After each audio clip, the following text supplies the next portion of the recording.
Okay, in this video we're going to continue building our three-level multi-level model where we are predicting students' math achievement scores. So the level 1 outcome is math achievement.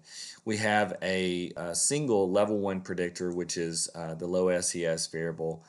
Basically, with the original variable before grand mean centering, a value of 0 reflected a student who was not low in SES. A value of 1 reflected a student who was low in SES.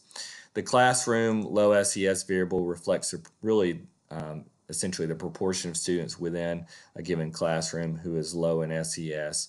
So the higher value would reflect a classroom with a greater proportion of low SES students. We have a classroom level teacher effectiveness variable. A higher value would reflect a classroom with a more effective teacher. We had school level low SES, so this is an aggregate of the level 1 predictor. So a higher value would reflect a school with proportionally more low SES students. So we're going to start by adding in another level 3 predictor, which is the school aggregate or composite of teacher effectiveness. So because obviously we would expect that schools would vary in the level of effectiveness of their teachers. So we're going to add that as another level 3 predictor in the model. And to run this analysis, we're going to click on Fixed. We're going to move this composite variable over to the Add box. Click on Continue. We're going to leave everything else as it was in our previous video, and which includes the estimation approach and the statistics that we're asking for. So I'm going to click on OK, and so now you can see in this particular case we're estimating 9 parameters for the model. And when we scroll down, you can see the estimates of the fixed effects.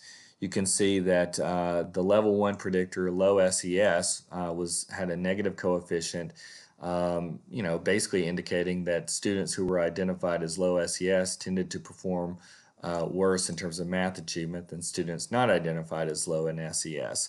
That predictor was statistically significant in the model. We see the coefficient for the level 2 predictor, class low SES. And so, as we said before, a higher value on this would reflect the idea that classrooms with proportionally more low SES students, because we have a negative coefficient here, basically we can say that classrooms with proportionally more low SES students tended to perform worse in terms of math achievement than classes with proportionally fewer low SES students, and you can see that predictor was statistically significant.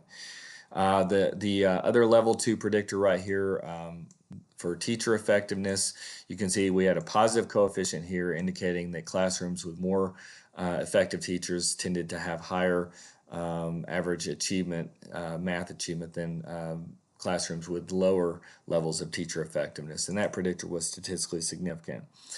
Then we move to the level 3 predictor right here, and you can see that because this is a negative coefficient, schools with proportionally more low SES students tended to perform worse in terms of math achievement than schools with proportionally fewer low SES students. You can see that predictor was significant.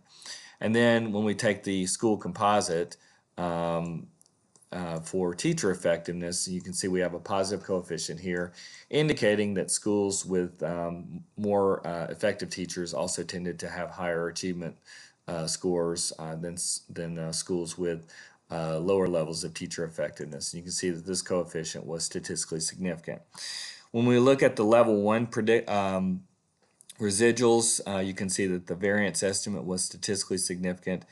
When we look at the variance of the intercepts at level 3, you can see that that was statistically significant, and then the variance for the classroom intercepts, you can see that that was statistically significant as well. So now let's add in a random slope coefficient for the teacher effectiveness variable. So in this case, for this example, we're gonna go a little bit further and just allow the level 2 predictor teacher effectiveness let that slope coefficient vary across schools. So in other words, we're going to test whether the relationship between classroom, basically teacher effectiveness, and the class means on achievement, do those vary across schools? So we're going to do this by clicking on linear, and in this case, we've added all our previous variables, so we don't have to do anything there. Under fixed, we're leaving all of this exactly the same. Now we're going to click under random, and we're going to move the class teacher effectiveness variable over to the add box. And this is under the random effect 1 of 2, and so we want this variable to vary between, or the slope for this predictor to vary between schools. So that's why we're under this combinations box right here. In order to allow the slopes and intercepts to covary between schools, we can use this little drop down right here and go to unstructured.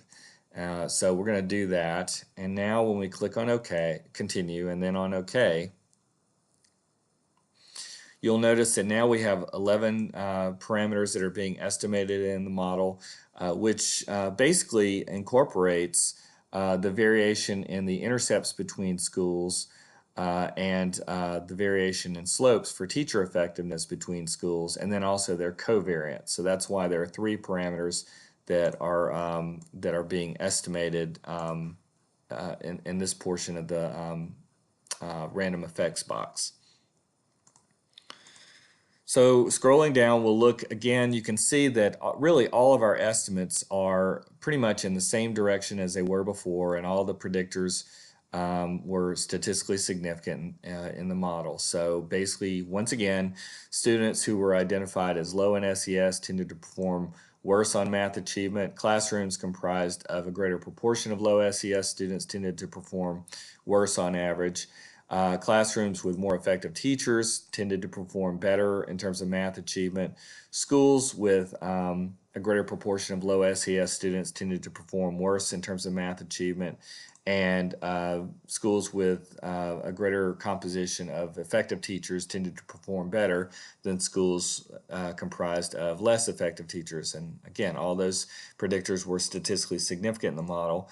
When we go down to our estimates of covariance parameters, we see the level 1 variance is statistically significant.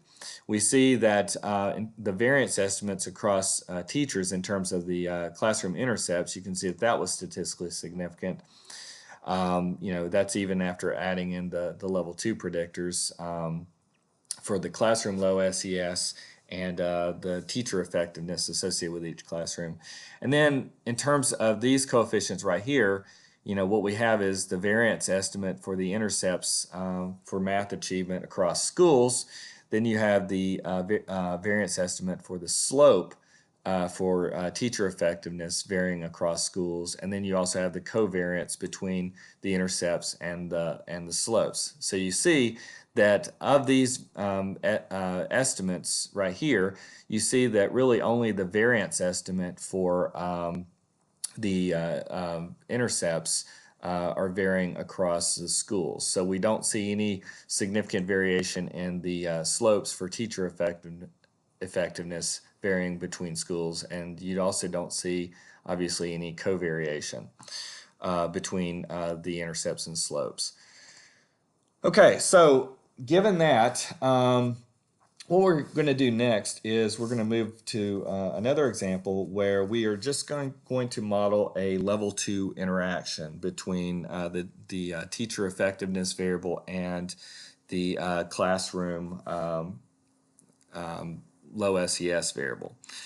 So what we'll do in this case to accomplish this is we will go to Analyze, Mixed Models, Linear, and we'll leave really kind of everything as it was before. I'm actually following along with a textbook by Heck et al. And this is actually their last demonstration in chapter 4. And they actually left the random effect for teacher effectiveness as it is right here, and also left the covariance type as unstructured. Theoretically, if given that the slope coefficient and the covariance were not significant, we might reset this back to the scaled identity. But just to be consistent with their presentation, we're just going to leave this as it is. So we're only going to be adding in the interaction between the level 2 predictors. So to do this, we have to click on Build Nested Terms, and we'll add the grand mean for teacher effectiveness variable. I'm going to click on this little button right here for Build term, and then we'll click By. So we're forming an interaction term from the level 2 predictors. The other level 2 predictor was the classroom low SES variable. I'm going to click the little down arrow, and so now you can see the teacher effectiveness by classroom low SES variable. We're going to click Add right here, and then Continue. And so now when we click on OK, you'll see that we've now added that interaction term, and so now we're up to 12 parameters in the model. So you can see the addition of this parameter that was being estimated in our model.